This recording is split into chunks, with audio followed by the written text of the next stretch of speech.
Hi everyone, welcome to episode 7 of Enforcer and the Dude.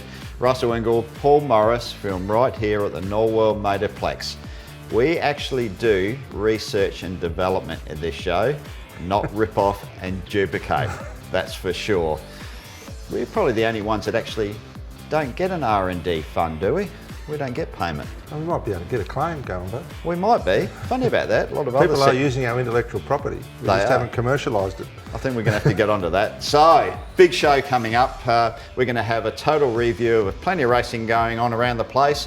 TCR, F1, Supercars from Ipswich Raceway. We've got a great grassroots segment, something that's close to our hearts, bringing back some great memories with Formula Ford. So, strap in or strap on, depending on what floats your boat. Let's get into it.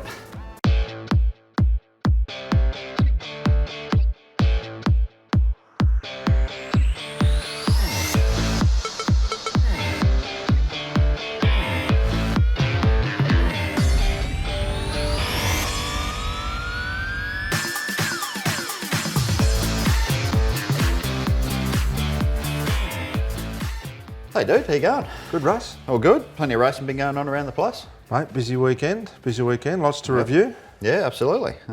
Hey, the last show went really well with Roland Dane as well. Good response. I was actually quite surprised about all the comments on it. Yeah, that was, it just shows again we've got the real fans because people really enjoyed showing that side of RD, and like, he's a mate of mine and there's a reason why I like him, because he's a cool guy to hang out with, and we showed that side. And we did. And it wasn't about smashing him up, but a lot of people said, oh, you didn't go, or not a lot, a couple of people said you didn't go hard enough at him, but it wasn't about that. It was actually showing the guy that has been one of the most successful operators in motorsport in this country. I reckon we did a good job, because you look at the power behind Supercars media and they've never been able to show that story, the real side of Roland, so well done, mate. Oh, thank you. Hey, we actually did invite a prominent Ford team, a representative here, because we're supposed to have actually both of them on the same. They didn't turn up on the day. It was feeling a bit crook, but the offer was out there and didn't turn up. So the offer is still absolutely out there, because we want to be balanced. We want from both sides of the fence as well. So we did put it up there, but like I said, it was a no-show. But I think it was great. It was great seeing the other side of Roland, and really positive reviews and comments, as we always do. And he's had some good comments too. Even at the test day, he was like, there's people coming up and saying hello to me and talking about the show. So it's been good for him. Well, too. It's a bit like you did. Like you similar thing. I said to you, wait, mate, people are going to come to you. And I got to the track on Friday. He said, even the guy at the gate said hello to me this morning. So and usually he doesn't let him in. No, he usually doesn't let him in. Well, that's one of the funniest things you've ever said to me about it since we've been doing the show. He said you used to go to the track and people wanted to fight you. Yeah. Now they want your autograph. That's right. That's exactly what's happened. That's pretty cool. All right. Let's start with TCR. Yeah. Big debrief on it, because we've talked about it a lot.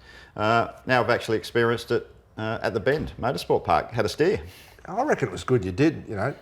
And let's face it, you're in your 50s, and you're still prepared to back yourself and go and have a drive and do a really good job of it, Russ. So again, well done. Well done for having a go, and well done for the good result. Well, it's the only way we're actually going to.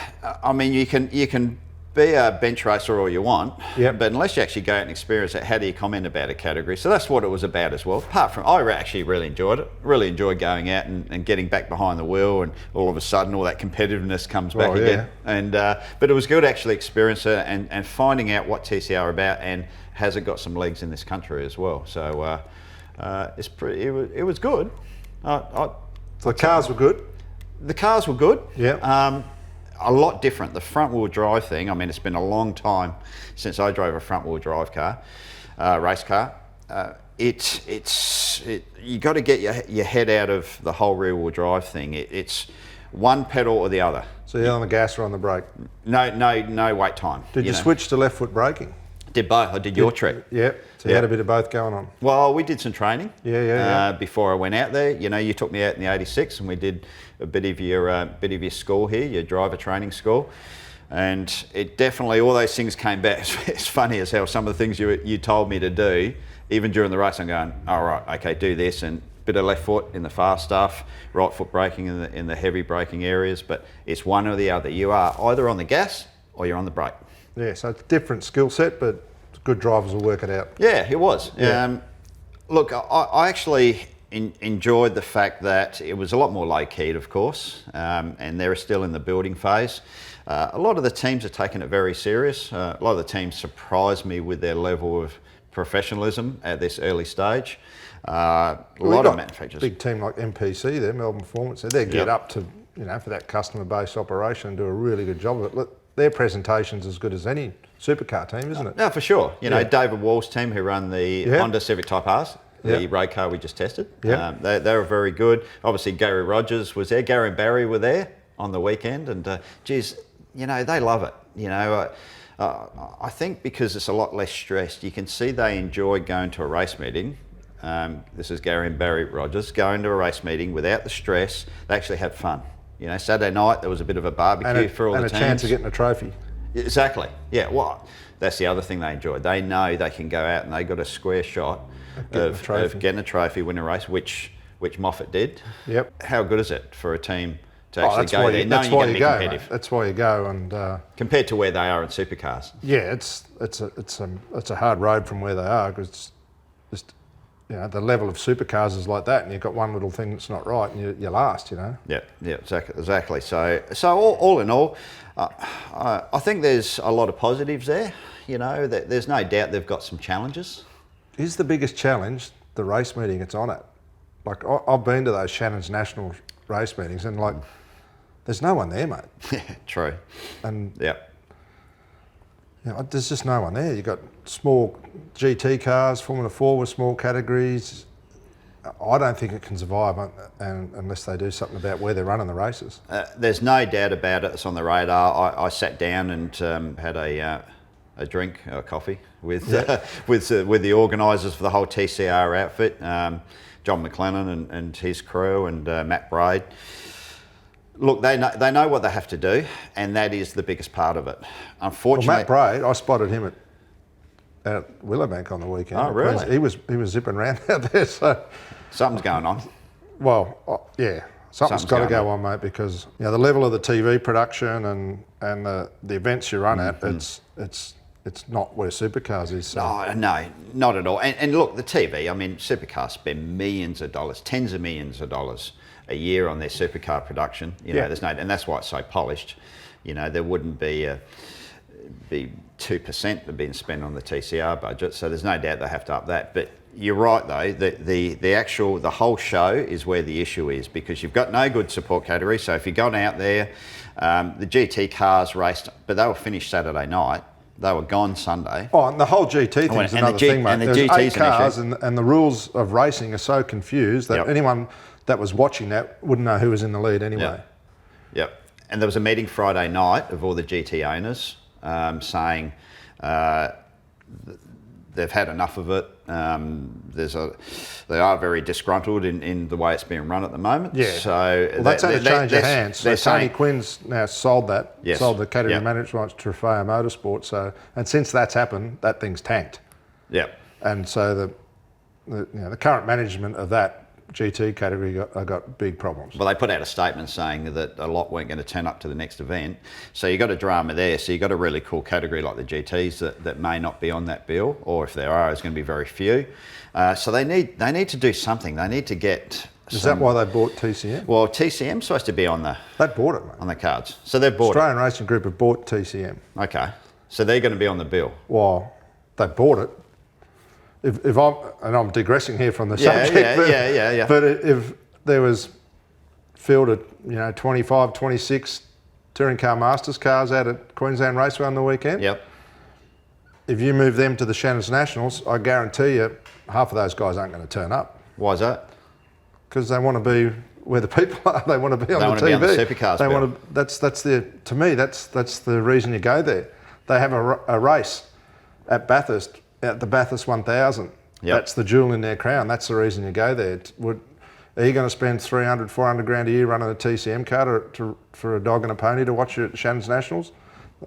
I think so. So that might not be over yet. That might be done and dusted. I think you'd be careful. They can go and buy all the good support carriers they want, but unless the show's already there, they're going to have to make the show. It's probably a good strategy. If they're them, it's the only thing they can do. If supercars aren't going to let them in, they're going to probably go and pick up a couple of these other categories and build that event. Because that's what they need. They need good categories all around them to be part of the show. They need TA2s and all that sort of thing. I mean, they just stadium super trucks. They need something there to bolster the whole thing. Yeah. You know, and that's as you said, that's going to be their biggest issue, in getting that show together. I think as a category, TCM is very, very good. I mean, if you look at a pure racing perspective, if you dragged all the good, you know, top 10 of the supercar drivers, put them in a TCR car, right? Yep. Along with the drivers already there, you would have one of the best races you've ever seen in your life. It'd be insane. So I think the product is good, but the show is what lets it down. I don't think the show can be fixed, because if you look at that TCR category worldwide, it's a competitor-based model. Yep. The Shannon's Nationals, which is the championship run by CAMS, is a competitor-based model. So they don't make money by people coming through the gate and selling television rights. The only way that can really break even or make money, I don't know if it can, is by having big numbers of cars. Yep. Well, they reckon they're going to and have... that's TCR. Like TCR racing worldwide doesn't get massive amount of competitor people watching it. Yeah. Well, they reckon they're going to have 25 on the grid come 25 plus cars come I'm the sure Grand Prix, they will, because they're on the Grand Prix bill, which is that was a good move. That's a pretty big audience. That's a good move too, but it's going to give it a jolt and breathe life into it. And CAMS did the same thing with Formula 4 this year. They come out and said we're going to be on the Grand Prix bill, and it breathed life in it for one event, and they got to the next event, and how many cars were there? Yeah, right. 6. So what's going to save it then? What about if they got a real good TV deal together? I think the only thing that can save that is manufacturer involvement and getting the manufacturers involved to stump it up. If they can get some buy-in from manufacturers and real money in there and get them marketing, like we've seen with Honda, they said they're going to be in there. Yep. And they're into it. That's what'll make that thing survive. Yeah, it has to be like, I could picture it standing there in the back of the pits, all displays of all the manufacturers having their road cars, which are so, and we proved that with the Honda Civic Type R test that we did, is so relative to the race car, looks almost identical, that if all the manufacturers had tents out the back with, you know, brochures and trying to get databases together, that's going to be the show. I reckon that's the way it's going to survive for sure. Yeah, for sure. Either way, I enjoyed it. Had a bloody good time. It was good. I'd love to get you in one. I reckon I'd go all right, eh? Might have to lose some weight, but... No, you'll be all right, mate. Oh, because they've got driver weight. What's the minimum driver weight? It works on... Yeah, because they weigh the driver, so you can take weight out of the car. Because they've got 60 kilos of lead in them, so 40 to 60. Oh, that's all right. So they weigh the driver and you can pull the weight out of the car. Okay. Why don't you have a go? Come on, TCR, get the dude in there. if you want some good racing, get the dude in there. It'd be bloody good. And you'd be... I mean, all the 86 racing you do... testing around here, and you're one of the guns around here, you'd be right on it. I'm going to see if I can arrange that. Okay, thanks. Now, I did get the chance to grab a camera and do a bit of a wander up and down pit lane. So, just had a bit of a look around and a bit of a speak around, just to give you a bit of a feel what it was all about and some of the other teams. So, go and check this out.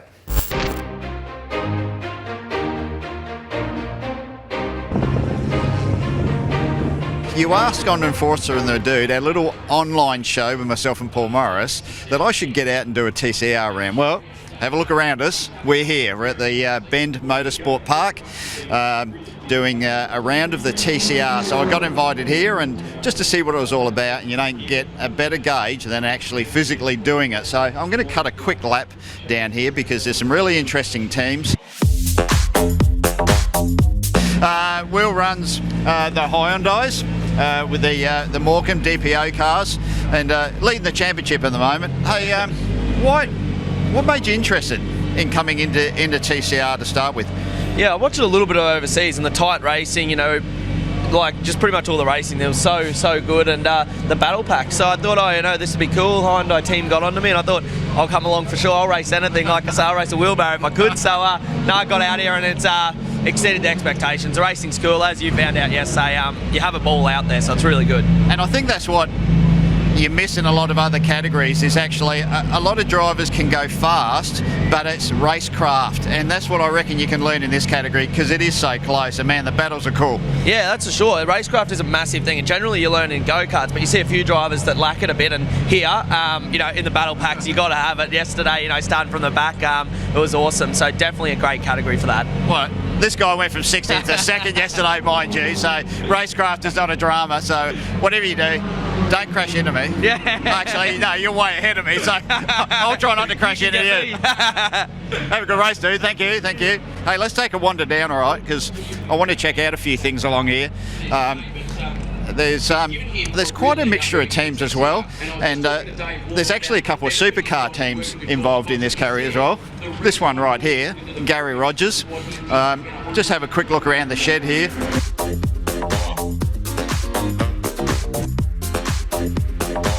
James Moffat, Chris Pither. They're the Renaults that Gary runs as well. We've got Alex Rulo here in another Castrol car, and the good thing about it is all the different manufacturers. You've got Alfa, you've got Hyundai, you've got Renault, you've got Volkswagen as well. I mean, there's so many different, everywhere you look, there's just all these different manufacturers of cars as well. Speaking of supercar teams, here we go. Here's Kelly Racing, who run a couple of the Subarus as well. They're having a bit of a hard time with the Subarus. I think it's a bit of a very new, very tricky to set up, so they'll get their head around it. The Civic Type Rs, I reckon these are the two coolest looking cars. They just look mean. The preparation is really good here at Wall Racing. A really slick operation. Tony D'Alberto has been really quick here this weekend as well. Jordan Cox is pretty new to the category as well. He's come out here and starred like big style, but definitely if you're going for looks value, these things are really hot, really nice. And then we come down to my end of the town. We're running the Audis. There's Garth Tander and Leanne Tander running out there. So this is Team Tander. God. Aaron's a really good young steerer actually. Unfortunately he got a penalty yesterday, but he actually ended up third on the grid. And he had a little bit of an infringement, unfortunately, behind the pace car, which just put him off the podium. But that's what I like about it, because you've got young guys like this that are starting out, that are making a real name for themselves because they're racing against the guys like Tander and Jason Bright and drivers that have got a real name. So if you can compete with them or beat them, well then that's your yardstick on success. And I'll tell you what, some of these guys have really impressed me. So this is my toy for the weekend. It's the Audi RS3. It's definitely a beautifully made car, like very road car orientated. That's what spun me out a little bit about it, that there's so many road car components on the car that they handle so well, or even all the suspension and everything else. And we're going to dissect this in one of our later shows. We're actually going to get one of the Hyundais down to the Enforcer and the Dude Studios down at Norwell, and we're going to pull it apart a little bit and actually take a further look into what makes up a TCR car and all the mechanics of it and all the rest of it. And I might want to throw the dude in and do a few laps too if we can fit him in the seat, so it'd be a bit of a laugh. But yeah, it's a really good looking bit of kit, and it's actually surprised me on how much lateral grip these things have got. They got plenty. It's like a go-kart with a roof. So really enjoying it. So that's my weapon this weekend, and hopefully I'll bring it back as immaculate as what this is now. But don't count on it. Yeah, so that gives you a bit of an idea. Good job. What it's all about. Yeah, it was all right. Roving reporter. Nice single. That's it. Yeah, team. Like I said, teams are pretty serious about it, and they're putting in a pretty reasonable effort considering it's only their first year. Okay, let's get on to some of the other racing. Been plenty going on around the place. Let's hop straight into F1 with the German GP. Probably lucky that we got a bit of wet stuff on the track, because I tell you what, certainly threw the cat among the pigeons. F1 races have been pretty average this year, but add a bit of water and all of a sudden you get good racing. So Bernie Eccleston's theory of putting sprinklers around circuits probably might not have been that wild, would it? Because well, it's varying grip levels, isn't it? As as we discussed when Roland was here about Townsville. So it brought on some different results. But why is that? I want to ask you about that. Why do you reckon every time, whether, like you said, a Townsville race, Sunday race, that was the only reason that saved it? Was it because of rain? And same with that F1 race. What's the dynamic? Why? What's it showing us? Well, I think for me, when the biggest thing I looked at there was how Mercedes cracked under pressure. They've obviously got a plan and they're trying to stick to it. And when the plan doesn't go to how they planned out, they don't know what to do. When Hamilton arrived in that pit with the wing hanging off it, there was blokes running around trying to work out what tyres to put on the car. So they're fine if it's scripted? I reckon they're fine if it's scripted. They've got it that worked out that there's no one in there that can make a call like that's the difference between, to me, Formula One and NASCAR. Like the crew chief in NASCAR is the guy that's reading the play and making a decision and rolling the dice and they've got a plan, but if something goes wrong, they'll make a decision and adapt. But Formula One, they just don't seem to be able to do that. That's it. It's too set. Can't think on their feet. Can't think on their feet. And you saw some really high-profile drivers making some dumm mistakes too, didn't you? Yeah, just dropping off. Dropping off and then getting sucked into someone else's race. But it's good though. Is that an indicator though in racing in general of where you should be heading to try and achieve with, we always talk about downforce and reducing downforce. I know F1 by 2021, they're trying to take all the downforce off the cars. Supercars are looking at doing the same thing. Degradation in tyres. Is the wet an indication of where you should be heading with a racing category, that you can't have it that it's glued to the track and that you have tyres with no degradation? You've got to have some, because to play strategy into it. Yeah, you've got to have that. But to me, it just shows that the whole thing's overcomplicated. Because the plan changes and their 300 blokes on computers don't mean anything anymore. Yeah, they can't. Yeah, right. You know what I mean? Yeah. So if you just turned up at the racetrack and said, if it was Formula One that said you got 4 guys to change the wheels and 1 laptop and there's your motor and what would it make any difference? None at all. So all that resources they had got thrown out the window. Yep. Because they couldn't send a message back to World Headquarters and work out what to do in time. So someone there had to make a decision and they fucked it up. Yeah, basically. Yeah, it's a good point. It just always interests me when you get wet races. Why? And that's the part of it is your strategy, thinking on your feet. Yeah. But also the car as well. I think that's a great indicator of where categories should be going. You know that you got to have something that throws strategy into it. And NASCAR made a attempt to do that. They said, right, we're going to go for tyres with degradation. We want the tyres to wear out before the fuel does. And supercars have definitely got to go that way. The biggest problem they have in supercars is the fuel drop. You've got to put actually more fuel in the car than you need to. Which is a hang up from when the Nissan and the Mercedes engine burnt more fuel, so they tried to even that out. Then they left it there because they didn't want people leaning off engines. But if you're sitting at home and you watch Dave Reynolds got to come in and put another litre of fuel in the car, that he didn't need to get to the end of the race. The bloke just pulled out a bit. Early.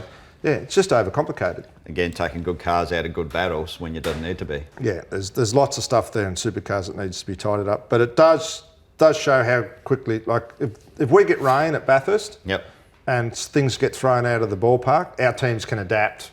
Our drivers are still smart enough to read the play and tell that, yourself, you're up the top of the hill and it starts raining. You're the guy in the car going, I think this is what we should do. Yep.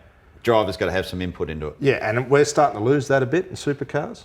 Definitely starting to lose that a bit because there's just too many people making decisions for you. Yeah. Get back to grassroots. It's the best racing. Just proved it, mate. Yeah, for sure. And what about IndyCar race? Did you watch the last 3 laps of the IndyCar race? No, I haven't seen it. It was a cracker, mate. Scott Dixon. Yeah, well, a lot of the IndyCar races this year have been really good. Yeah. Like burster races. And again, that's a pretty simplified formula nowadays, isn't it? If you put F1 on the side of that, 90% of the people wouldn't know the difference between that and a Formula One car.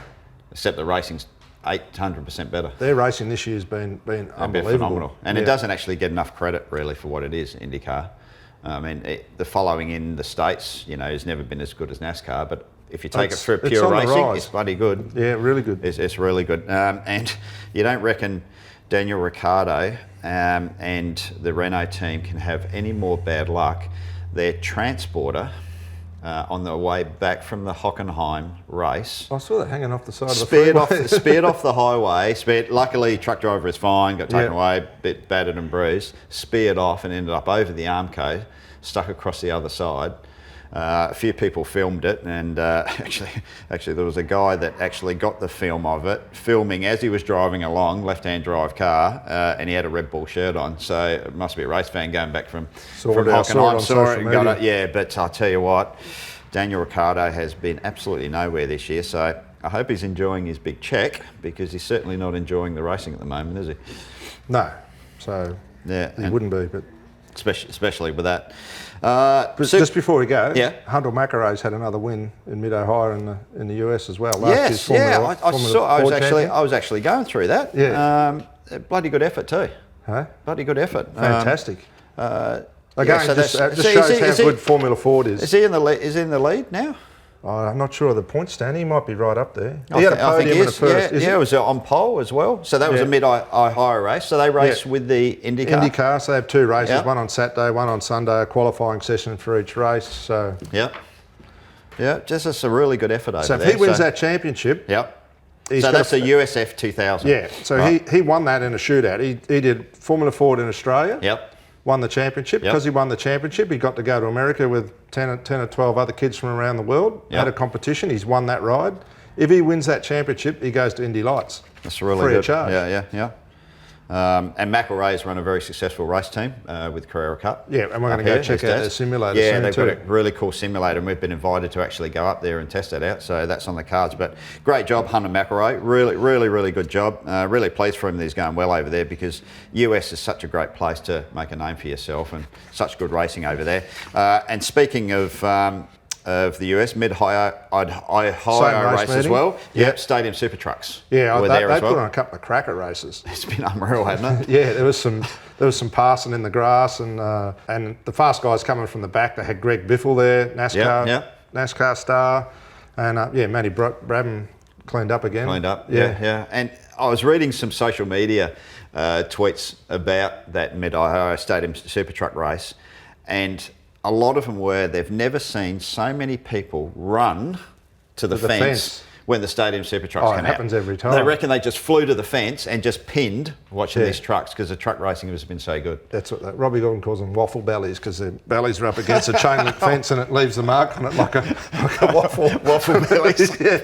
I think we've got a few waffle bellies over this side. That's good. I like that. But it just shows you how strong it is. Hey, we got any news from Stadium Super Trucks? Because you're very close to the boys that run all that. We got any news? Are they starting to resolve their issues, and will we see them back here again? I reckon. I think Robbie and Cams have mended their ways. They're on the same page. So that would have been an interesting meeting. I don't think so. You get a bit of logic involved and take the emotion out of it, and realise what needs to be done, and just get it happening again. And I think we're close to seeing that thing back on the Supercars this year. If I was buying tickets to the Gold Coast race, you're probably going to see Super Trucks there. Whoa. Not confirmed. There you go. Not confirmed. Not confirmed, but really? Crystal balling. Seriously? Hope so. That would be absolute bonus. Yep. I'd even go. I'd even pay money to get in the gate if the Stadium Super Trucks. Well, you'd probably get paid money to drive, mate. I'd be out there in a heartbeat, mate. Yeah. I wouldn't need to be paid. Well, you go do a prize money. You'd take the prize money. I'd take the prize money. Good prize money. That's good prize money. But it's good racing. I had a ball when you organised that deal for me last year. That was absolutely fantastic. Well, that's great news, and there'll be a lot of fans out there be absolutely ecstatic to see them back this year. But if that does or doesn't happen, as long as we get them back on the calendar somewhere next year. I think it's going to happen. Whoa, you heard it here first, right here on Enforcer and the Dude. Now, Ipswich, you're out there running the Super 3 with Brock Feeney. Brock Feeney's leading the Super 3 Championship now. Yeah, he is, and great weekend. The top 4 or 5 guys in Super 3, they're teenagers, and what they do and how they compete with each other it just blows my mind what they're doing at such a young age. So it's a good feeder category, isn't it? It's great, and they're the oldest generation cars, but they're all prepared beautifully. And so they're the Project Blueprint cars. Yeah. Right. Yeah. Okay. Well, I used to race. yeah, exactly what you would have raced for Stones. Yep. But when you look down, there's such a big knowledge bank of people, like Matt Black, your mechanic. Yeah, yep. He's there working on a car. Yeah, okay. So all the guys that are now our age, in our 50s, that have worn out, but this massive amount of knowledge, they're coming back and working on the weekends, and all that's seeping into our younger drivers and mechanics and everything. So we've got Super 3's like the university of supercar racing. It's a good way to put it. All this knowledge base is there and getting shared between all these younger people, mechanics, engineers, drivers. It's really good. It's really good to be isn't it? involved with it. And like you said, with the knowledge base that all those mechanics and engineers have got, I mean, like you said, you mentioned Matty Black and guys that have won supercar championships have been involved. And all that knowledge coming out to all these young kids, it's great. You can't buy that stuff. You can't buy it. Right. You can't. I mean, it's just... You don't know what you don't know. Exactly. Very cool. Yeah, awesome to be involved with. Yeah. And what about the rest of the weekend, like the supercar stuff? Looked quiet there on Saturday, but didn't look like a bad crowd on Sunday. Looks like it all sort of half turned out. And a lot of the hardcore fans were there. So everyone you saw had a team shirt on. Yep. Not a lot of younger people, like more middle-aged people. So but the hardcore fans were there. The Russell Ingall fans are out in force. Oh, okay. I was going to go out. But then I found out the ticket price. Being a tight ass that I am, it's just under $100, $98 for a general admission, right? For 3 days. No, 1 day. $98 really? $98 for a Sunday ticket. For a Sunday ticket to roll out there and a paddock pass. It's $31 to get a paddock pass on top of your general admission. So it's $98. Yep. To get through the gate, right? Well, that price hasn't changed. It's been like that for a long time. Oh, I don't think I remember it ever Mate, being when that you were getting paid all that money, you didn't care how much the ticket price cost. Well, we had a hard card. I never worried about it, but but it blew me out a bit because I was going to. One of the girls. It just shows you've never paid to get in a racetrack for a while. No, not at all. But one of the girls wanted to go out, and I'm thinking, if you're a family, say you're a family and only under 12, it used to be under 14, under 12s get in for free. Yeah. So you got a couple of teenagers and Mum and Dad go out there, there's over $400 in tickets if you only want to go out for 1 day. Before you even start, buy a greasy hot dog and a Coke and all the rest of it. That's $500 out the gate. It's a tough sell. Is it too expensive? People don't want to spend 3 days at a racetrack anymore. Yep. Where if you were going to go there and absorb all that for 3 or 4 days, which people used to like to do, that was pretty good value. But if you just want to turn up, watch the race and go home, I think the ticket price is too much. Yeah, for a single day, I know if you buy, because like a 3 day pass was $123. Yeah. So you think for 3 days, okay, I can cop that. 123 is all right. But that's too much for a single day. That has to be reduced. So I sort of figure, if you reduce the price of it... It's only become too much since you had to pay for it. I know. It's way too much. Yeah. And thanks for everyone for offering me to give me a ticket. Do you know, if you ever get nominated to go on the Supercar Hall of Fame, you get free tickets for life, mate. Good luck at that. Why not? No, I can't see my name going up in there, mate. Why not? They don't even talk to me. Why do they put me Do in you the Hall talk of to Fame? them? Hey? I've talked It's to a them for two-way years. street, mate. Hey? You're fine, mate. I think you're worried about something that doesn't exist. Oh, Everyone still loves you. Sure. Except maybe Scaife. The feds. Yeah, I don't care about that. The feds love me, though.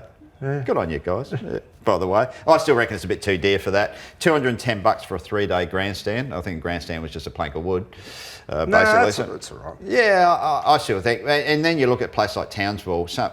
One of the comments that came through reckons it was over $700 there for a grandstand ticket for 3 days. Well, the modelling you need to do... A family ticket. The modelling you need to do is, if you drop the price, do you get more people through the gate? Well, you won't know till you do it. You won't know till you do it. But that... I'd rather see more bodies around the track and halve the price. Yeah. If you get the same income and get twice as many people there, that's a good move. That's the modelling that needs to probably be looked at. Let me throw something at you while we're on this subject of all of this, because it's very relative to the fan and I mean, everyone is price conscious no matter what they do nowadays. It's just not going to a sporting event. It's just everything in the world. That's the way we live in. Is the whole concert thing at events a bit over now? Do you know what I mean? Because, I spoke to a lot of people last year who went to the Adelaide event, for instance, right? And a lot of them didn't go there, bought a general admission ticket to go to the concert. They didn't even go to the race because there was a big influx of people going out to you watch see the that. race You see and that. big people coming back in that Yeah. didn't even go to the race. Yep. Is the whole concert thing done? Should we be concentrating on more in getting the fan base back to the track, doing other things, not just putting on the token concerts or whatever they do? Are we over that now? No way.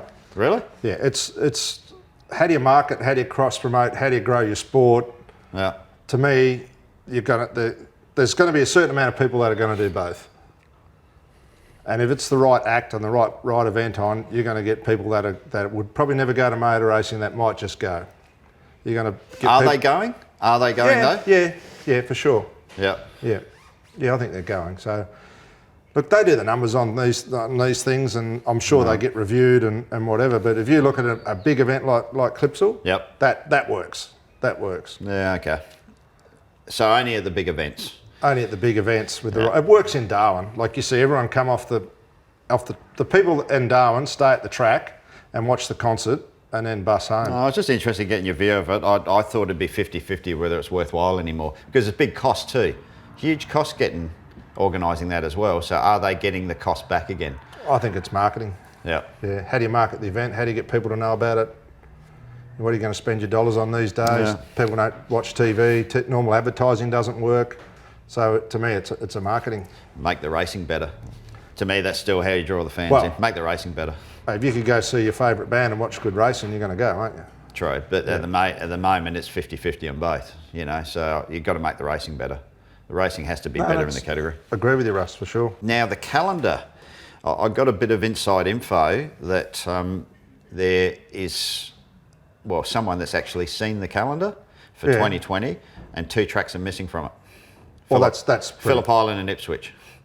Yeah, and I think Winton's working out whether they can get some support from the Victorian government for a regional event, which MotoGP gets support from the Victorian government as a regional event. So Winton's probably more regional than MotoGP. There might be half a chance. So is this also part of the reduce and Roland, when we had him on the show, mentioned the same thing, reducing the calendar to reduce the costs? Yeah, well, that's his push, 100%. Every time you speak to him, he's pushing that down your throat. Like they want to go to 12. Yeah, 12 events. He's like, the cars are fine. Let's cut some expense out, but the big expense is the amount of race meetings we do. So that's his version of it. If you're in TV land and you're in the marketing side of Supercars, you probably want a few more events to try and put some flesh on the bone. So obviously it's going to settle somewhere in between, but there's definitely going to be some trimming. It's a shame for Phillip Island, surprised me, I've got to tell you, but Lindsay Fox, who owns Phillip Island, he'd be a pretty hard nut to deal with too. He wouldn't put up with too much, would he? Well, it's expensive to go there. Is it? Yeah, okay. Yeah. And he won't drop the tag, so... Oh, it probably doesn't need to. No, that's true. Yeah. Yeah. And that's not saying anything derogative against Lindsay Fox. I reckon he's one of the smartest businessmen around in the transport area. If the government were half smart, they'd listen to him a bit more about transport and infrastructure in this country. But anyway, that's another story one day. It's another story. Yeah. But just recapping, one thing that I did notice at Queensland was how sensitive that tyre is to temperature.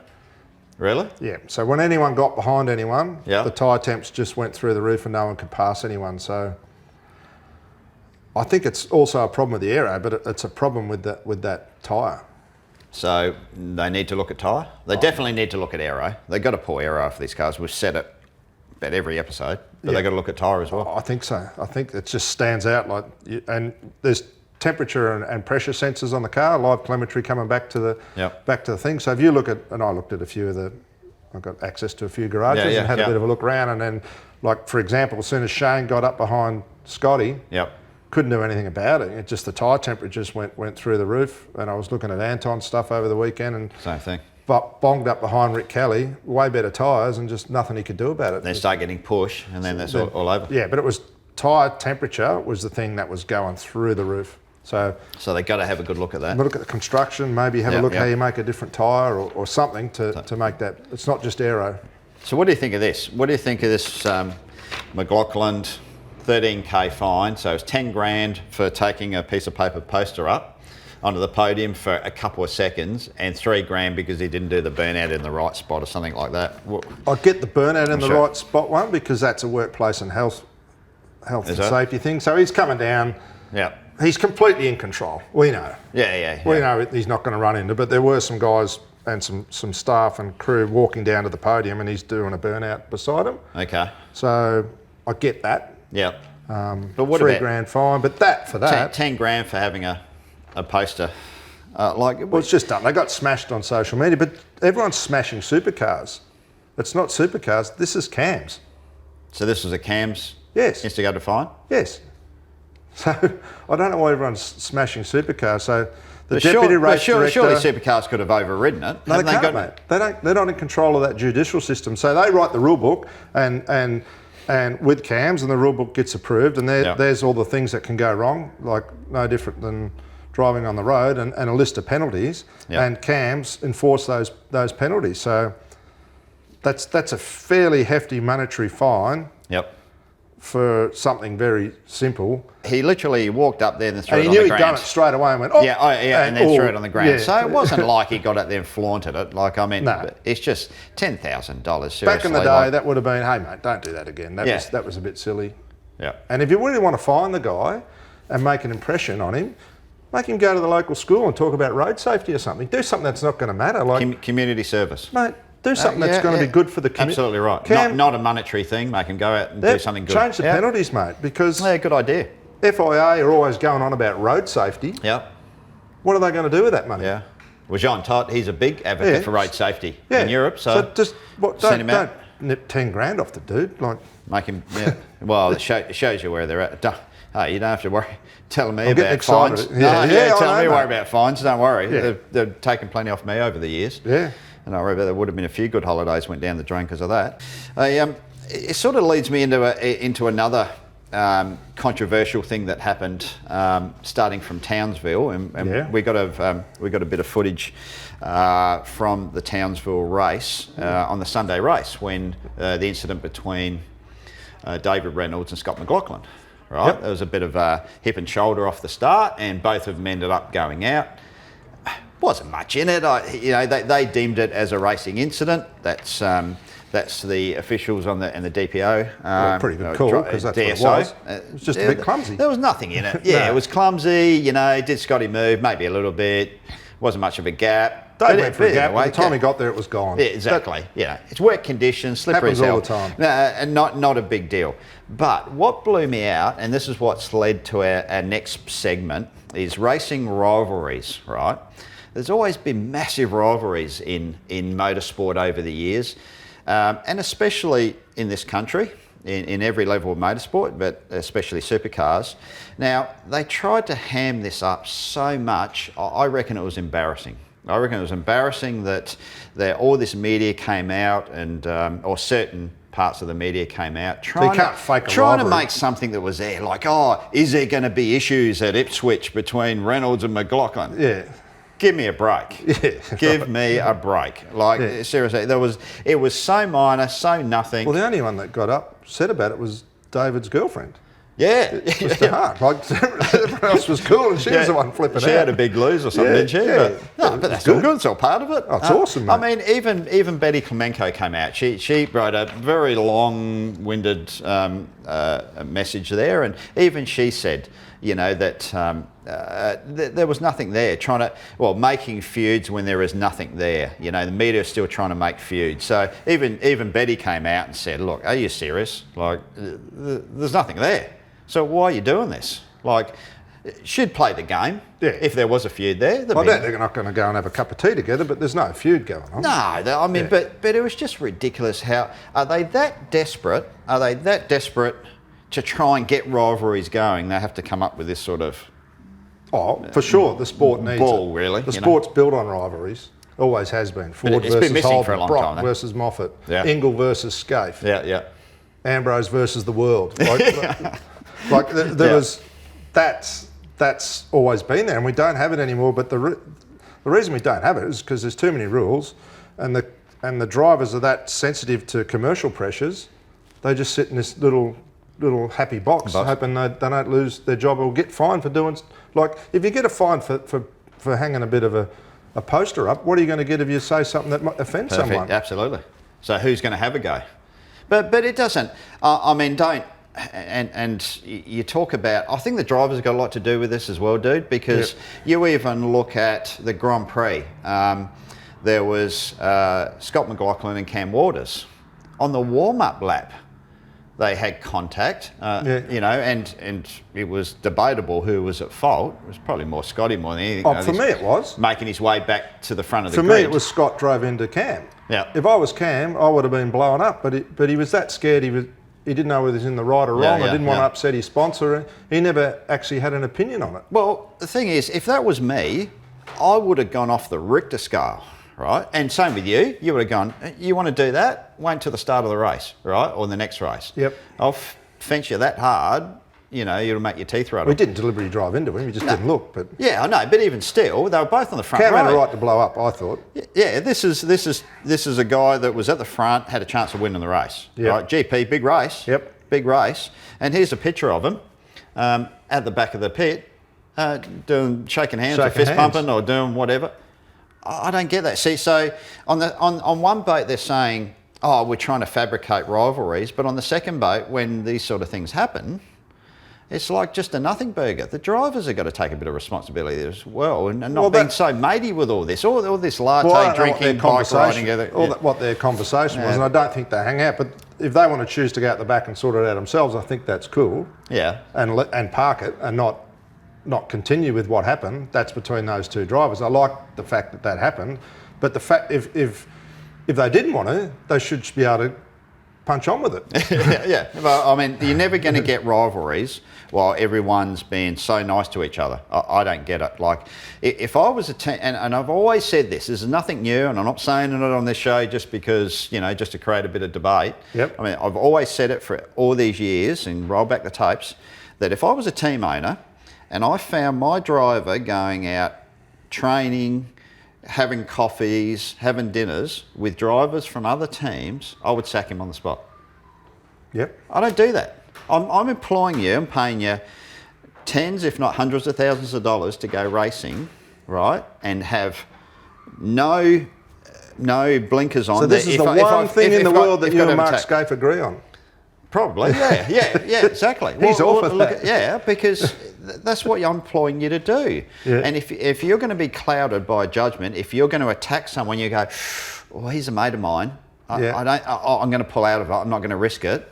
Seriously, gone. Like you just don't want it in this day and age and expense. You don't do that. So how are you going to get the true rivalries? And look, we've got video here.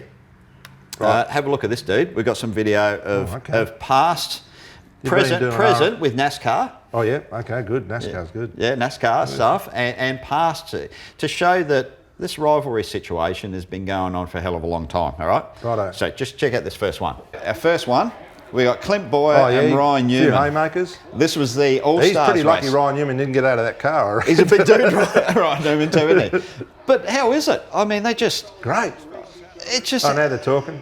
Listen to the crowd just going. I mean, they're just into it.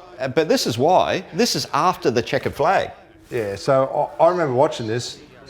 He thought Newman was a lap down and was racing him hard a lap down. So that's why he blew up. So then we go to now. Believe it or not, this is just qualifying. This was in this is Suarez, qualifying. Daniel Suarez. Yeah. And they're have a look at this. That was a good move, mate. Got him to the pavement. In comes the crew chief. There's the crew chief. He's into it. Yeah. And she's. I mean, they're just going at it. So what do you reckon the fine would be in? Oh, can you imagine? It's almost like you knew that was coming. Can you imagine? Can you imagine what they'd do? What they'd do here? I mean, that like I said, that was just in qualifying, right? So okay, now if you want to take it to. That was present. Yep. Look at past. I'm gonna take you back. I'm gonna take you back, dude. Oh yeah, this was good this day. I'm gonna take you back, dude. All right. This is back to Winton. 1994. 1994, right? Have a go of this. Like, Darryl Eastlake, man, he was the best commentator. There we go, mate. What blew me out? Longhurst had undone his belt before the car even stopped. He's flying up, wasn't he? He's out. Oh, look at this. Jesus. Oh, I mean, this is genuine NASCAR stuff. This is gold. Yeah. I just can't believe it. Like, so here we go. It actually broke a tie rod there or something, did it? Yeah, broke a tie rod, wheel to wheel. And then pushed into it. Yeah. There was really, geez, dude, you're looking pretty fit there. Oh yeah, mate, I was back in then. And there's Terry. There's Terry. Yeah, Tony's still going. He's still having a go. It was gold. Now It put me on the map, that incident. it did. Yeah. Oh, I mean, it was very impressive. Now we're going to go to the one where probably one of the more controversial ones, right? Yeah. So we've got 2003. All right. This is the incident, the one that's been played more times than I care to remember. There you go, mate. All right. So coming out of the hairpin. Wasn't that good having that Victoria Bitters sponsorship on the side of the track? Yeah, it was. There you go. That's when still beer getting sponsors used to be value out involved. Probably one of the most controversial ones that's happened in recent times, especially all the blow up that happened afterwards. Yep. Now, no one's really questioned me that much on what, because I sort of clammed up a bit Yeah, on this. you just paid your fine and shut up. Then Mark was on the promotional trail for a long time after that. Scaife promoted it very well. Yeah. Tried to milk it out. Yeah, I mean, Brilliant. Look at the aggression. I know, geez, he was mad. He was mad. I mean, look at this. Now, the whole thing was, everyone said, like, what was the deal? I was trying to run him over. Here he is. He's going into heading in, and he's given poor Ross Dane, the most placid guy you'd ever meet. He's given him a bit. Ross would have handled him the right way. He's given him a bit of a spray. Then he's given him a push, and Ross has sort of gone. We started to fire up a little bit. All right. So yeah. So I mean, the whole deal with that was, you saw it going into the hairpin. Yeah, look like you got one there. Yeah, but he served me, and the cameras, because they started halfway around, they didn't get the beginning of it. Yeah. So the only footage is halfway around that hairpin. He's given me, I was coming in that lap for tyres anyway, so I thought, I'll just hold him up a little bit, back him up a bit, cost him a bit of time while I come in for tyres, make sure he doesn't jump me, right? Because he'd already been in. So we go to the hairpin, he's given me a big one up the back, pushed me wide. Yeah. Because how did he get there to start with? What, you reckon I left a big hole there? Yeah, well, you can see what's happened. Seriously, I wouldn't have left a hole, not with him behind me. So covered it, given me one in the back, got down the inside, right? Yeah. So and as he's coming out too, he's given me a bit of a hip and shoulder. Well, like we showed out here, just eased you over the curb. Eased you over the curb, like we did with our driving tactics, which is okay, all right. So you've given me two. Right, I thought I'm going to lean back on you a bit more. I'm not going to make this easy. He's tried to run me off. I've dropped off the side of the road. So I've leant on him a bit more, and I thought I'll just lean into your record, let him know I was there. And for whatever reason, I thought I would chase him across the track. It's just hooked him. So I thought, I'm going to give him a bit of a nudge here as he's going past, just to let him know I didn't appreciate it. The tail. Well, you're entitled to come back on the racetrack. Exactly right. So I came back in after he pushed me off, going in. It's caught in the tail a bit. There's plenty of room to the right. Plenty of room. He just kept it in a straight line. Yeah. So he even tried to nudge me over a bit more. So I don't think you get away with that this stage. I think this day and age, with all the reviewing of all the cameras and that. You reckon I'd be all right? I reckon you'd be right. So, well, he had an option. Had plenty of track to the right to go over there. Didn't want to. Well, and then it all sort of escalated. But was the fine for that or for the driving close to him? No, driving close to him. Oh, okay. Because there was plenty of lip service going on after that, saying that I was trying to run him over. Yeah. Right, seriously. Like, I mean, we're going at quarter pace anyway. He came back onto the track anyway, which he got fined for, disobeying an official. So you both put in the wrong. Yeah, so he's going, but I actually went over to flipping the bird. Yeah. That's why I went over, because they were, you tried to run him. I didn't try to run him. If I wanted to run him over, he wouldn't be here now. Seriously. So let's get that clear. I went across and everyone, well, why'd you go across? I'll go across to make sure he saw me flipping the bird. And he did, and that's what fired him up even more as well. So I'm not going to put up with anything, so especially from him. So that's what it looked and like that was to me. it. So that was how the whole sequence of events. But I shut up from there. I said, okay, I copped the fine. There was a lot of grief, death threats from all the Holden fans, and it got pretty ugly there for a while because, like I said, I clammed up, but old mate kept the lip service going. But that, that's the way it was. And you both played the game, whatever. You got to do what you got to do. Got plenty of PR for the sport, So It's one of the most viewed videos of supercars. So, so where I'm getting to with all of the stuff, where we're getting to is. I'm glad you cleared that up after how many years, Russ? Oh, 2003. So, finally got that off your chest, mate. Yeah, got it off. I'm glad. That's what the show's all about. Getting it all out there. Yeah. Therapy with Russell Ingall. God, I know. We would get a massage table here too. I know. So it was. But they were genuine rivalries, weren't they? You look at all I get that. your point, mate. So yeah, we're getting you back, guys actually hated each other. So the whole idea of all of that is, and that wasn't only us. There was a lot of other drivers, and you would have been the same. Mate, at the end of the day, you would do anything to win a race. Yeah, and you didn't like the person. And that's why everyone, you got to respect Mark, because for him to be successful, he needed a guy like you. Yeah. Right? Well, he got just as much out of it as I did. So you both needed each other to be successful and engage the public. Yeah. And you both realised that and did it in a different way. But it was genuine. Genuine, mate. So the point it's a long-winded way to get round to the Erebus, the Reynolds McLaughlin thing. Yeah. You can't fabricate it because people see through it. Yeah. People see through fabricated things. They weren't fabricated. No. All that was full on. Yep. All those years and all the video clips that we've seen. So who else did you have a good, decent rivalry with? Oh God! Not long term, but I reckon you had one every time you're on the racetrack. I had a rivalry with someone. There wasn't many that I had didn't. some stuff going on there with Todd Kelly that spilled around for probably 6 or 7 races. Yeah, there was definitely ones. I had a bit going with Murph there for a while. Yeah. But we actually sorted it out, and in the end, there was no. To this day, there's no dramas. Yeah. But I had a bit going with Murph, and I reckon it was a bit of everyone. Scope was definitely the hardest one. Yeah.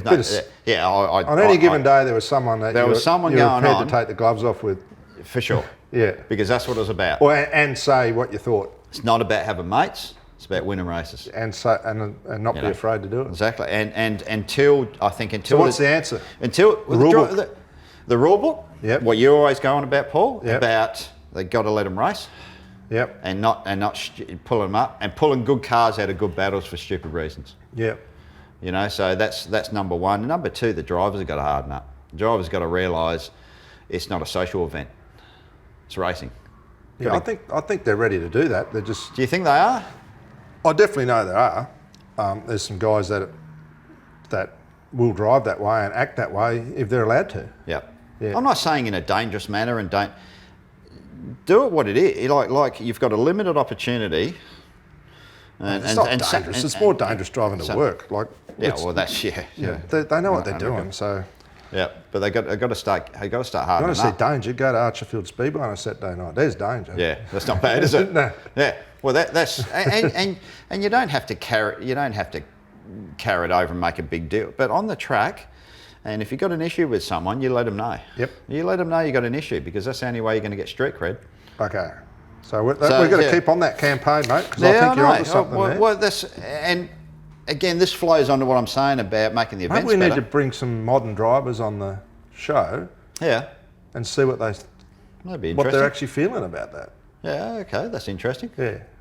Yeah, we could do that. Ask them where their head's at with all this sort of stuff. Yeah. Because it's different from when we were racing. I reckon it's commercial pressure. You think it is? Yep. You've got to be corporately correct. Yep. Yep. That's a shame. And social media, But the more that comes into it, you're not going to fix the racing, you're not going to make the racing better, and then you're going to keep fabricating stuff and having to put concerts on and all the rest of it. I get your point. So. Righto. You with me? Yeah, I'm with you, mate. All right. Rightio. Now, to our favourite section, our Greenfields Grassroots Racing segment, brought to you by Greenfield Mowers. If you want your grass cut, use a Greenfields. Is that yank enough, all right? That's pretty good. That's mate. all right. Going all right with that. Yeah, all right. That's pretty good. Yep. Hey, this is cool. Formula Ford, hey? Resurgence of the category. And hasn't it come back big? Yeah, well, it's been pushed in the corner a bit and lost its status. Like Cams have taken championship status away from it, but it's still big and better than ever at state level and at a national level. It's surviving and thorough. Doing very well. Yep. Just look at Hundle McElrea. Yeah, well, he was last year 2018 champion. Yep. Rennie Hunter. Yep. And there he is over in US cleaning up over there. Cleaning up, mate. unbelievable. I mean, and you've got a list there, Paul. Yeah, How's some of the read off? It blew me out when I found this list online and printed it off. Okay. Go through some We'll of the go people. back to 1970 all the way to the present day, but just names here: Larry Perkins, Terry Perkins, John Smith, open wheel, Stephen Brook, who's around, Thomas Mazera. Let's keep going. David Roberts, you remember David? Yep. Mark Larkham, yourself, Yep. Cameron McConville, Craig Lowndes. Now we get in some really big territory. Middle 90s, Steve Richards, Jason Bright. 1996, David Bernard. 1997, Garth Tander. 98, Adam Macro. Greg Ritter, Luke Gilden, Will Davison. Here's a guy you'll remember, 2002 champion, Jamie Winker. Just keeps going, doesn't it? Just keeps going, mate. So these are all Formula champions. 2004 champion, David Reynolds. Yep. Tim Blanchard, 2007. Now we get Nick Percat, 2009. Chaz Mostert, Cameron Waters, 3 in a row. Really? That's Like, incredible. you do not have to be Sherlock Holmes to follow the trail there to work out what's happening, do you? Yeah. Okay. Jack LeBrock, 2012. Anton De Pasquale, 2013. Yeah. Thomas Randall. Thomas Randall. Yep. Cameron Hill. Here's a name for you, Leanne Tander. Oh, there you go. Yep. 2016. So she actually... So that's non-national basis now. No, that's... She won the whole thing. So that was... Yeah, but after Cam's had dropped him. Yeah, so it's the championships status has been taken off the category, Right. and everything's been pushed to F4, Yep. trying to make F4 Right. Yeah, so Yep. this has been put on the back burner, told to go away. Right. You're not significant. Right up to Leanne Tander, then you have Handel McElroy winning it last in year. 18. So There's some massive names follow on the there. clues, mate. Success leaves clues, Russ. Yeah, I know, yeah, isn't there? And look, we got some. I dragged out some vision as well, and just check this out for a minute, Paul. Oh, okay. We got some vision. And they're the guys that have run. There's plenty of good guys that didn't even win the thing. Yeah. Now this vision is from Calder. This one Calder was looking from 2001. Have a look at the list. Right. So the start of the race: Will Davison, Will Power. Yep. All right. IndyCar champion. Yeah, Will was good That's too, because I remember that. Will, I used to like watching Will because he'd turn up with his dad with the Formula Ford on a car trailer. Yeah. But have a look at it. Have a look at the field. I mean, there's 3 champions alone. Michael Caruso is even buried in there somewhere as well. Like, that's what blows me out about Formula Ford, is when you look at the list of all the people that have gone on to bigger and better things, and that's only the winners. There's plenty of other guys in there that have still been, Gone through race winners and gone through Formula Ford that still Yeah. went on to plenty of categories as well. I mean, it's pretty amazing, and for it not to be recognised still under CAMS and which ultimately FIA, because it's still big, it's still strong in Europe. It's our still premier- in England. Well, this is the thing that really bugs me, right? If you're CAMS and you're the FIA, Yep. where's your junior development program? Yep. They've got one at F4, but it's clearly a dud. And too expensive. But it's just not working for what there's a lot of reasons why it doesn't work. Yep. So you just need to draw a line in the sand and go, that was a bad experiment. It doesn't work in Australia. This does. Let's embrace it. And it's our junior form. It's our it'd be like AFL or soccer not having junior development program, or having a really good one and throwing it in the bin and trying to invent something that hasn't worked. You need to realise that this hasn't worked and get back to making Formula Ford what it should be, because it works. And even on its own, it survived and grown. 29 cars were at the last Sandown race. 29. And it was a great race. Yeah, and all the state championships are good, and again, just follow the clues, mate. That's not hard. It's not that hard. Now, there's more to it. As for what I want to ask you is about why Formula Ford is good, in your opinion, what it teaches a young driver. So what we got is, it's really cool.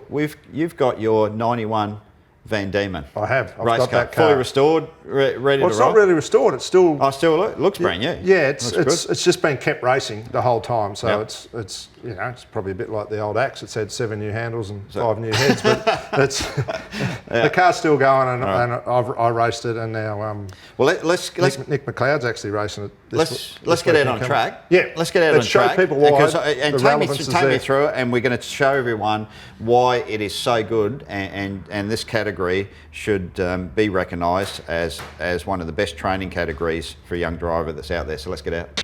So this is it, Paul. This is the 91 Van Diemen that you race. Yeah, so the Formula Ford Championship in 1991. This was my car. Still looking great, and it hasn't been restored. Hasn't been restored. Just kept running, and been through a few hands and found its way back to me. So And it's racing at the moment, actually. Yeah, so I raced it last year at Bathurst. Yep. And then Nick McLeod, Ryan McLeod's son, my business partner in Racer Industries, he's racing it next weekend at Sydney Motorsport Park. So they're just chucking off father and son, car on the trailer, and they're going to go race. That's what's good about the category. It's a real family orientated thing. So you know the whole family can get involved in it. The dads, the kids. Simple to work on. Teaches you the basics of working on a car and driving a car and maintaining it. This one's got the Kent engine in it. Okay. So Kent engine's still relative in historic and state level racing. Right. Until the later models that went into the Duratec engine. Yeah, which was the fuel injected. Twin cam. Yeah, twin cam, which gave them a bit more horsepower. Okay, now I was real interested when you were talking about the mechanics of it and how it teaches a young driver about mechanical grip and the mechanics of a race car. So we'll pull the bodywork off. Take us through on what it actually teaches you. So you've got a Formula Ford, you're green about the whole, you know, how shockers work and ride heights and all the rest of it. Show us what it teaches you as well as driving. Well, if you look at the back of the car now, that's a transaxle. So this piece here, the bell housing, the gearbox, the diff, it's basically a replica of what's in a supercar now. Okay, so exactly the same, isn't it? So the suspension layout you see here now is what's in the back of a supercar. So your adjustments are very similar. You're adjusting your spring rates here, so you can put different spring rates in. Right. Or you can change the ride height by raising that platform up and down. And you see that in the pit stops now. They'll come in, the teams are adjusting the ride heights in the car to trim the car up and down. Okay, so exactly the same roll bars. Exactly the same. So here's our anti-roll bar on the back of the car. Yep. In the supercar, you've got blades on the bar to make it stiffer or softer. You can adjust that from the cabin, but in the Formula Ford, to make it go stiffer, all we do is just drop that further down the link. Stiffens the roll bar up. Very tunable. You'll remember, you know, that's something you played with a lot of when you were racing that car. Absolutely, you come in and Bobby Smith would adjust your back bar for you. And rockers that actuate the dampers and. Yep, same as a supercar running on a rocker. So it's exactly. I mean. Change your gear ratios. So we used to play with gear ratios a lot. So it teaches the driver to think about revs, what gear ratios you want to be in. Simple to change. Pull the back of the gearbox off. It's what's really interesting about it, isn't it? The dynamics of it. You never would have thought that, but then when you break it down, you go, okay, I get it.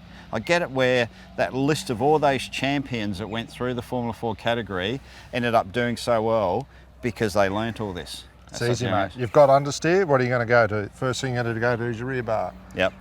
Right, what that does. And the effect what that does. Okay, got a little bit more understeer, put a bit of ride height in it. Right, ride height, rate, I've still got push, let's go to a bigger spring. And drop some bar. So it's a combination of all those things you work with to become good at your trade. You can learn here. And even when you look at Formula 1, all the time they talk about, the commentators talk about raking F1 cars and all the rest of it. So it's still relative all the way up to F1. It is, but the thing you don't have here is any aero, no wings. Right. So you're not getting that secondary effect of the aero. So it's a really good nursery formula to understand the dynamics of going car racing without getting confused with aero. Mechanical grip. Mechanical grip. Okay, let's go to the front as well because there's plenty to learn up here as well. Rightio. So again, another pair of dampers. Another pair of dampers up the front. Yep. Obviously you can change your spring rates, change your ride heights. They're actuated on a rocker as well, same as a supercar. Yep. Same as a supercar. Then we've got our front anti-roll bar. Yep. Easy to get in there and adjust. Can't adjust it from the cockpit, but simple for your mechanic. Take the nose off, slide that up and down the bar and make it stiffer or softer. All right. And then when we go out to the actual wheel, everything's adjustable. Is adjustable as well. Cambers, casters caster as well. Track. Everything you need to know about going racing is right here. Wheel alignments as well. Wheel how to do a alignments, wheel alignment. scales. So it's not only the driver, but mechanics that work on this car are learning all mechanics and people who want to be engineers. This is where they start. So when you see all those engineers that are involved in different categories of motorsport and particularly supercars, they've probably worked on one of these at one time throughout their career. they all have. They've all started and gone to where they are now, especially the drivers and mechanics. Yeah. But this is still simple enough. Like you and me could take this to a racetrack now with our basic knowledge of going racing and get ourselves a pretty fast race car just by using common sense. Common sense. Now, I'll jump in because you pointed out one thing to me about actual technique, heeling, towing, all that sort of thing. Yep. So it's all pretty relative in this, and this is where you learn that side of it as well. Well, the big problem we have now is we're getting drivers come through junior formulas that go to supercars and they can't right foot brake. They can't even change gears. They've come out of F4 and all they can do is use their left foot and push buttons. Okay. So you actually have to drive this thing, which is a good skill. Okay, so we zoom in on the pedals. Yeah, come right in here. And okay, so it's your pedal and so you can still right foot brake. Yeah, right foot brake. Right foot brake. Blip the throttle. Blip. Still heel and toe. Use your clutch to match your revs. So right, on the down changes. Yeah. So it's all still relative. It's also relative, and once you've got that skill, you can go to a supercar and drive it. That's why guys like Jamie Whincup came through Formula Ford and went straight to a supercar and be able to understand what's going on because the fundamental basic skills are right there at your feet. Yep. And you've got a dog box. Right, okay. H pattern. I noticed that, so H pattern box. Yeah, so to change gears, you've got to lift a little bit. You don't have to use the clutch. You can rip it up through the gears, and you've got a blip on the down change to match the revs. Yeah, so not only the mechanics of it, it's teaching the driver technique on how to drive. How to drive properly. Yeah, how to drive properly. And this thing tells you if you do it wrong. Yeah. And then down on your left there, you should have your brake bias. Right, okay. Adjuster there. Oh, yeah, right. Yep. So simple there. Yep. So what you've got is a supercar without a body on it. Basically, that's what it is, isn't it? That's what you got. Yeah, it's a really good way of putting it. So when you look at that list of those guys that have come out of this category and gone on to bigger and better things. It's just a no-brainer, isn't it? It's just a no-brainer. It's simple stuff. Like why when you do it, and coming out of karts is still affordable, you know. You're pretty comfy in there, mate. It feels good. Memories are starting to come back already. You want to go? Really? I reckon you should run some laps, mate. She's running? She's a runner. It's ready to go to the race meeting this weekend, so I reckon you should run some laps. Okay, I'll put some kit on and we'll go running. Show us how it's done, mate. The music to my ears here, whistling down through those gears. That'd be good, all right. I'll take you up on that. Rightio.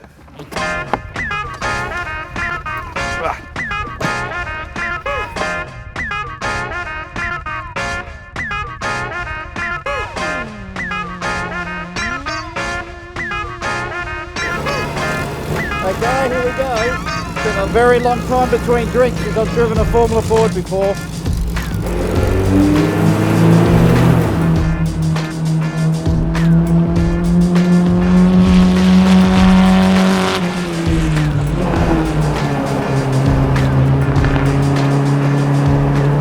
And it's been a long time since I've used a H-pack gearbox, I can tell you. A hell of a long time. Been all sequential shifters or just recently with a TCR car paddle shifter, so we are back to old school.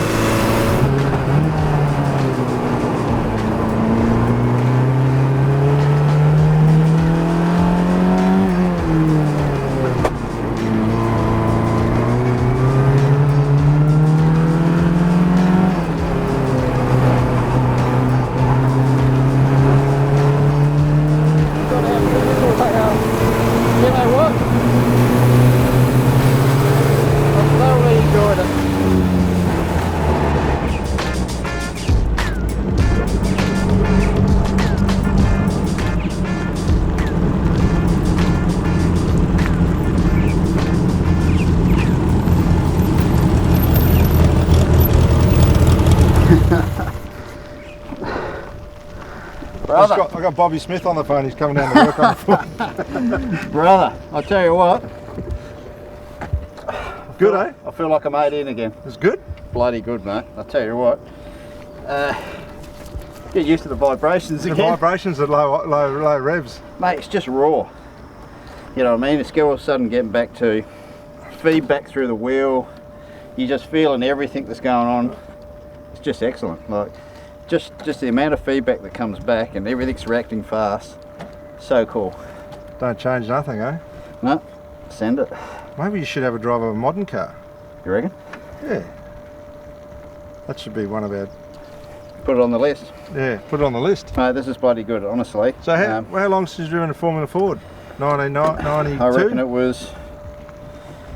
reckon it was 93. 93. 93 was the last time in UK. Unreal. Just before I went to F3. This is it. Bloody good, dude. You're out of breath there, mate. I was hanging on. Well, it was cool, Russ, to see you back behind the wheel of one of those. How good? How good was it? Well, especially you being the factory test driver for Van Diemen. I've spent many years in UK. How many laps do you reckon you like doing that? Mate, we're when I was in Van Diemen in the UK, we were testing probably 3 times a week. Really? Because Van Diemen was straight across the road from Snetterton Circuit, which is still there. I was actually watching a local motorbike race there the other day, and they've changed the track, but still there. Van Diemen were directly across the road. You basically put it on a flatbed truck, went across the road, tested all day, cut laps. Did hundreds, thousands of kilometres a week. It was just amazing, but so good to get behind the wheel. And it's brought back all those memories of why this category is such a good training ground. And you go, man, why hasn't it got a bigger status? Like, seriously, it's so good. Well, there's a reason why. Got Yeah, pushed in the corner for something that was a dud. Yeah, honestly, there is no better training ground from karts into a Formula Ford. Man, there is no better. There's no better. And then if you want to go open wheel racing after that, and wings and slicks, you can. Or if you want to go to touring car races, you can. But you've learnt those fundamental skills. Absolutely. And the proof's in the pudding with Handel McElroy, Yep. Formula Ford, off to America, wings and slicks, or Anton De Pasquale, the same thing, off to Europe, wings and slicks, comes back, but still can drive a touring car very well because he has those fundamental skills of mechanical grip. Learn the mechanics of it. Yep. That's a good way to put it. Rightio, on to our fan comment section as well.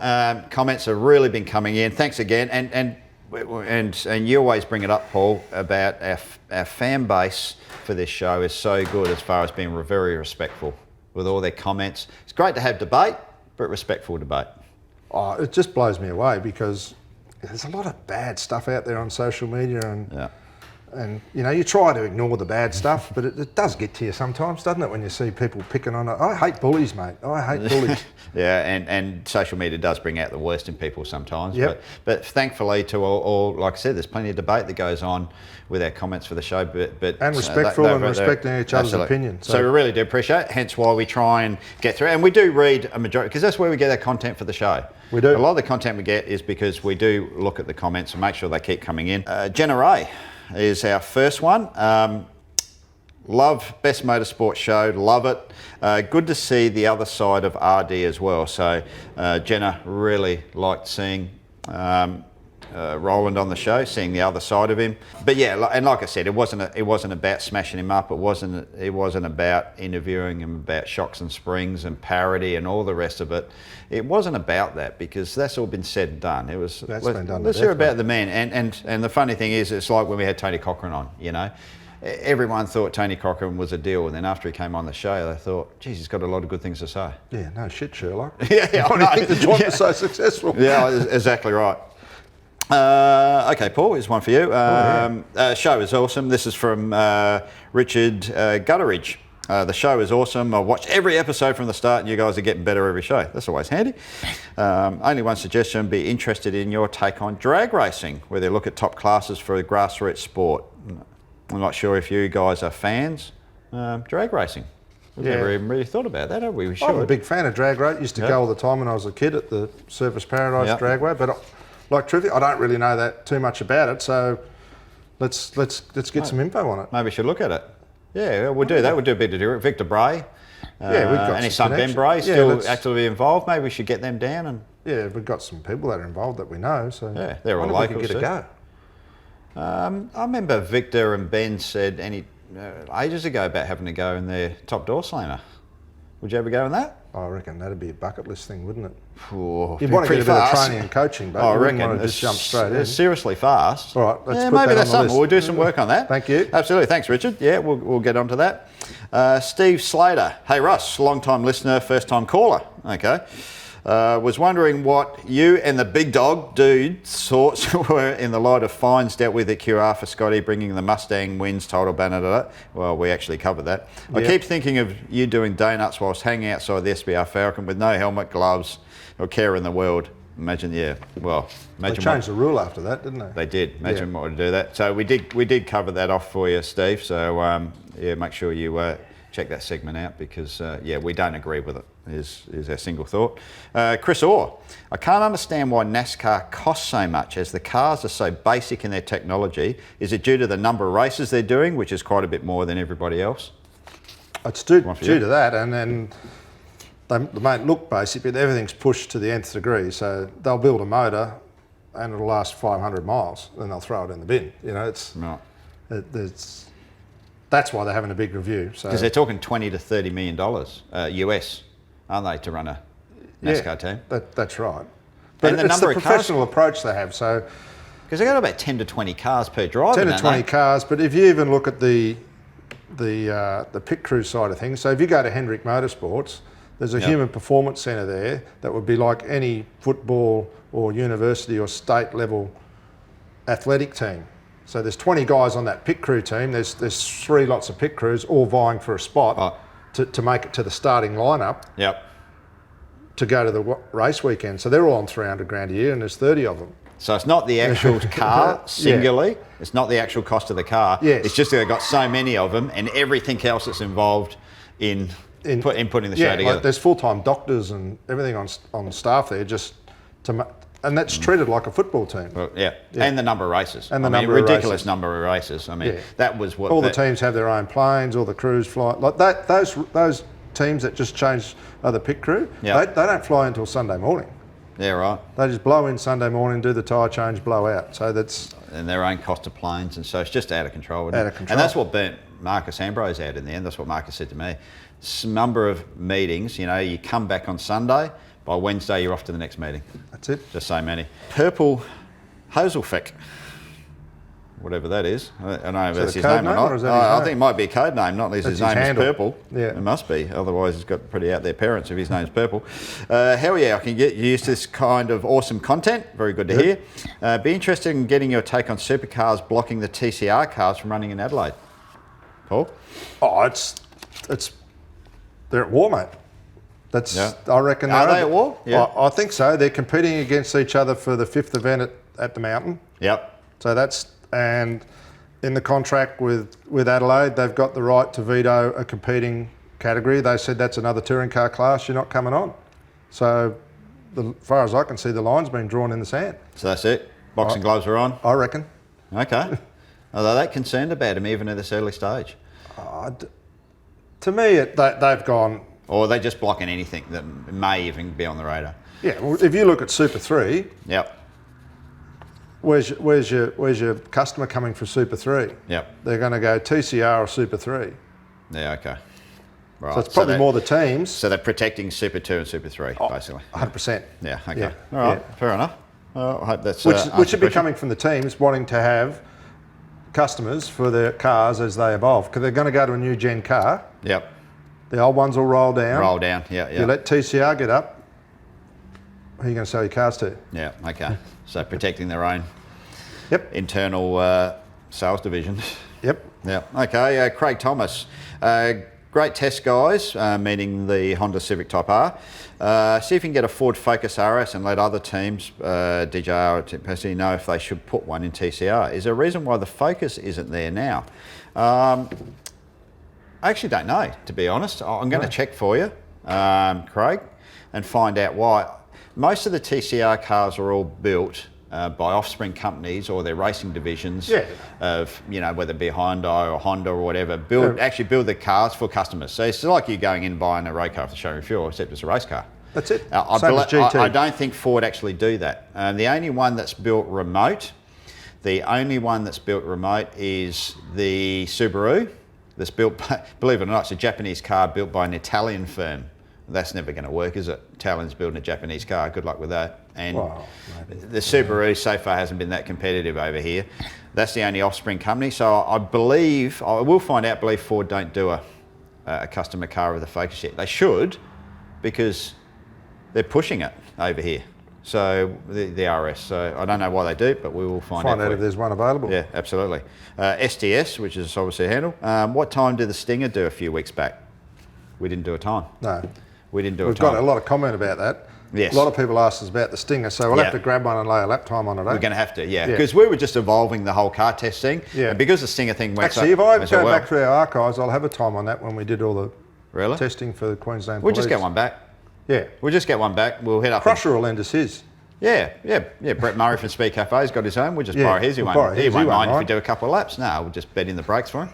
And it'll be, we've got to do that. We will do it, and we'll do that in the next show and just set a time though, just to see what it's done, because we've already done the car review. So if we do the test, we'll do it, and we will do that from now on though. So from now on, we will do a time with every test car that we get here. Yep. And I'm planning something, dude. We got to do a shootout between the Camaro and the Mustang road cars. Okay. We got to get an SS Camaro and the GT Mustang, and we got Roland's got. You reckon he probably wouldn't let us borrow? He wouldn't let us borrow. I've got. We've had Roland Walkinshaw visit the drive centre, and he said he'll give us a Camaro. Okay. All we need is a Mustang. So if there's a Ford dealer up here in Queensland and wants to lend us a Mustang for a day, we'll do a review on those two. We'll give the dealership a plug. We'll do a full shootout, a full professional shootout, and see times and what we think of the cars. I reckon that'd be pretty cool. We should put some data in there too, like we do with the 86, so we can get speed traces. And put a V-box in there. V-box in there. Yeah, that'd be good. Okay, so that's on the cards. Thanks again for all your comments, guys. Really good. Rightio. Now, the Jerry Springer moment. Dude's life message. So have you got a good one for us? I've got a good one, mate. Dude. It's very relative. Fire. Just because it's got wings doesn't mean it'll fly. Okay. Just because it's got wings doesn't mean it's going to fly. Yep. All right. Where are we heading to with that? Well, Formula Ford. Okay. So we're relating this to wings on the race car. Okay. That look good. Yeah. Doesn't mean it's going to be successful. You can even relate that to supercars too, really, doesn't it? Yeah. They want to reduce 30% of downforce, maybe take the wings off altogether. Yeah. Maybe just put one in there for look goods, like a road car. There you go, mate. Yeah. Less wings, more action. Yep. Oh, that's a good one. Good one, dude. Very good. Now, just to tie up, had a lot of people asking about, especially a lot of the shirts that we wear, and I've been selling out of these. You've been going all right? Yeah, people are coming in all the time and wanting to buy these shirts. Yeah. It's pretty good. Well, we've got our first competition thanks to our friends at Castrol. We've got a t-shirt, cap and stubby holder. It's not a competition.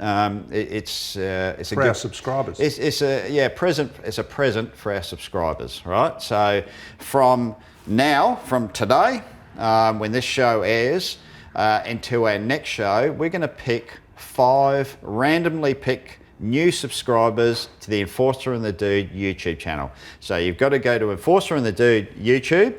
You've got to subscribe from now to our next show in about a fortnight's time, all right?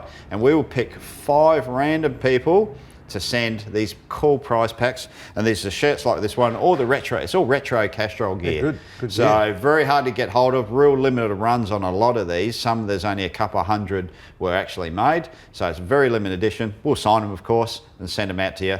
So very cool packs. This is our first giveaway to show our appreciation to all our viewers out there and all our subscribers as well. So YouTube, Enforcer and the Dude, subscribe, and we'll pick 5. Yeah, we'll get that YouTube number up. That'll make us commercially successful, and we'll be able to give you, because everyone says to me it's too long between episodes.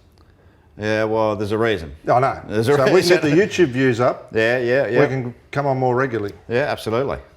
Yeah, to help us out. Yeah, for sure. We can fill that fridge full of beer, and we can do a bit more. That'd be good. Yeah. So. Very good. So great. Great again, dude. Thanks, Russ. Thank you, sir. Good on you, mate. Thanks for running your Formula Ford too. No worries. Bloody excellent. So, Still got it, mate. Yeah, it was really good. So we'll see you next time. We've got some cool stuff coming on in the next episode too, and episode 8 too, I think you'll like. We're going to do a bit of sideways action. So that's all I'm going to say. Oh, okay. See you next time. See Cheers. ya.